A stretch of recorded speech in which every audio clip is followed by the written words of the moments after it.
వికారాబాద్ జిల్లా తాండూరులో 10వ తరగతి పరీక్షలు కట్టుదిట్టమైన భద్రతా ఏర్పాట్లతో రెండో రోజు ప్రశాంతంగా కొనసాగాయి. తాండూరులో పేపర్ లీక్ వ్యవహారం రాష్ట్రంలో కలకలం రేపిన సంగతి తెలిసిందే. దీంతో రెండో రోజు పోలీసు, రెవెన్యూ, విద్యాశాఖ అధికారుల పర్యవేక్షణ భద్రతల మధ్య రెండో రోజు పరీక్ష ప్రశాంతంగా కొనసాగాయి. పరీక్ష పత్రం లీకేజీకి కేంద్ర బిందువైన పట్టణంలోని ప్రభుత్వ నెంబర్ 1 పాఠశాలను జిల్లా విద్యాశాఖ అధికారి రేణుకాదేవి, తాండూరు డీఎస్పీ శేఖర్ గౌడ్, ఆర్డీఓ అశోక్ కుమార్, స్థానిక తహసీల్దార్ చిన్నపల్లనాయుడు పరీక్ష కేంద్రాన్ని పరిశీలించి మీడియాతో మాట్లాడారు. పరీక్ష కేంద్రంలోకి ఎలాంటి సెల్ ఫోన్లు కానీ ఇతరులను అనుమతించడం లేదని, క్షుణ్ణంగా విద్యార్థులను, ఇన్విజిలేటర్లను పరిశీలించి కేంద్రంలోకి పంపడం జరుగుతుందని జిల్లా విద్యాశాఖ అధికారి రేణుకాదేవి, డీఎస్పీ శేఖర్ గౌడ్ వెల్లడించారు. నిందితుల ఇద్దరిపై కేసు నమోదైందని, ఇంకా పూర్తి స్థాయిలో విచారణ కొనసాగుతుందని, త్వరలో వారిని రిమాండ్కు తరలించనున్నట్లు పోలీసులు పేర్కొన్నారు. ఈ లీక్ వ్యవహారంలో నెంబర్ 1 పాఠశాల ఉపాధ్యాయుడు బంద్యప్ప, చెంగోలు ఉపాధ్యాయుడు సమ్మప్ప, ముద్దాయిపేట ఉపాధ్యాయుడు గోపాల్, మరో ఉపాధ్యాయుడు శ్రీనివాస్లపై జిల్లా కలెక్టర్ సస్పెండ్ వేటు వేశారు.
టీచర్స్ని కూడా బుకింగ్ అందరినీ తర్వాత ఆల్ డిపార్ట్మెంట్స్ని ఇన్వాల్వ్ చేస్తున్నారు కలెక్టర్ గారు, revenue department, police department and MPDOs అందరూ ప్రతి సెంటర్ దగ్గర ముందే ఇక్కడికి ఎవరు టీచర్స్, చిల్డ్రన్ ఎవరు రాకముందే ముందు గేట్ దగ్గర ఉంచోబెట్టి ఎవ్రీ వన్ ఎవరు లోపలికి పోతే వాళ్ళందరినీ టెస్టింగ్ చేస్తున్నాం.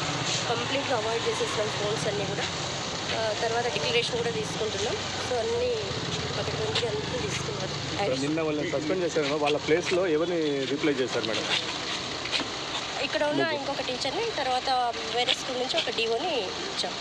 మొత్తం ముగ్గురు వాళ్ళ ప్లేస్లో నలుగురు ప్లేస్లో రీప్లేస్ చేస్తారు. వారిద్దరు వెనుక స్థానిక ఎంఈఓ గారు కూడా హస్తం ఉందని ఆరోపణలు పోలీస్ తేలుస్తారు.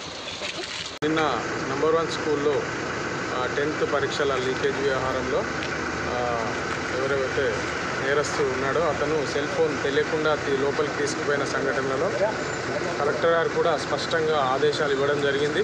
అటు రెవెన్యూ డిపార్ట్మెంటు, తర్వాత ఎడ్యుకేషన్ డిపార్ట్మెంటు, పోలీస్ యంత్రాంగానికి ప్రత్యేకంగా ఆయన చెప్పడం జరిగింది ఏంటంటే ఎవరు కూడా సెల్ ఫోన్స్ లోపలికి అలౌ చేయొద్దు ఎగ్జామినేషన్ సెంటర్లోకి అని కలెక్టర్ గారు తెలియజేశారు.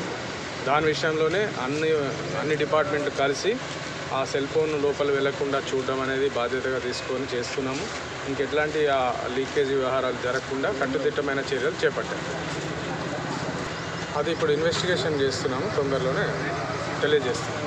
సార్, ఇప్పుడు సమ్మప్ప ఫోన్ నుంచి మిగతా వాళ్ళకి ఏమైనా పేపర్ అనేది డిస్ట్రిబ్యూట్ అయ్యింది? ఇన్వెస్టిగేషన్లో ఉంది, ఫర్దర్గా నేను తెలియజేస్తాను. అయితే ఇది న్యూస్ బయటికి రావడం వల్ల మళ్ళీ దీన్ని వీళ్ళు వెంటనే వాళ్ళ ఫోన్లో డిలీట్ చేసుకోవడం కనిపిస్తూ ఉంది. అయితే దీంట్లో ఈ ఇద్దరు, అంటే ప్రైమరీ ఫేస్గా ఇద్దరు ఎవరైతే దీనిలో ఇన్వాల్వ్ అయినారో వాళ్ళిద్దరిని ఇమీడియట్ ఎఫెక్ట్ సస్పెండ్ చేస్తూ వాళ్ళిద్దరి మీద కూడా క్రిమినల్ కేసు ఫైల్ చేసి ఫర్దర్ ఇన్వెస్టిగేషన్ చేయాల్సిందిగా పోలీస్ డిపార్ట్మెంట్ ఆదేశాలు ఇవ్వడం జరిగింది. దాని తర్వాత యాక్చువల్లీ ఎవరు కూడా దీంట్లో, అంటే ఇన్విజిలేటర్స్ కావచ్చు, రిలీవర్ కావచ్చు, చీఫ్ ఇంక్లూడింగ్ చీఫ్ సూపరింటెండెంట్ ఎవరు కూడా మొబైల్స్ వాడడానికి వీల్లేదు.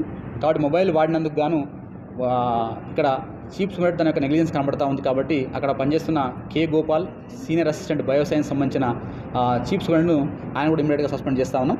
దాంతోపాటుగా వీటిని క్లోజ్గా మానిటర్ చేయాల్సిన డిపార్ట్మెంటల్ ఆఫీసర్ ఈయన S Shivakumar GHM ZPHS Muddaipet Yalal mandal. So ఈయనను కూడా ఇమీడియట్ ఎఫెక్ట్తో సస్పెండ్ చేస్తా ఉన్నాం. ఇందులో రూమ్ నెంబర్ 5లో పనిచేస్తున్న శ్రీనివాస్ ఎవరైతే ఉన్నారో తను యాక్చువల్గా పేపర్ అనేది సిఎస్ సూచించిన వ్యక్తికి ఆ అబ్సెంట్ పేపర్ ఇవ్వాలి. మరి ఈయనకి ఎందుకు ఇచ్చిండు అనేది ఆయనేమో ఈయనే నేనని అనుకున్నాడు. బట్ అది ఇంకా ఇన్వెస్టిగేషన్లో రావాలి కాబట్టి ఆయన్ను ఇన్విలేషన్ నుంచి తప్పిస్తున్నాము. దాని మీద ఫర్దర్ ఎంక్వైరీకి డిపార్ట్మెంట్కు ఆదేశాలు ఇవ్వడం జరిగింది.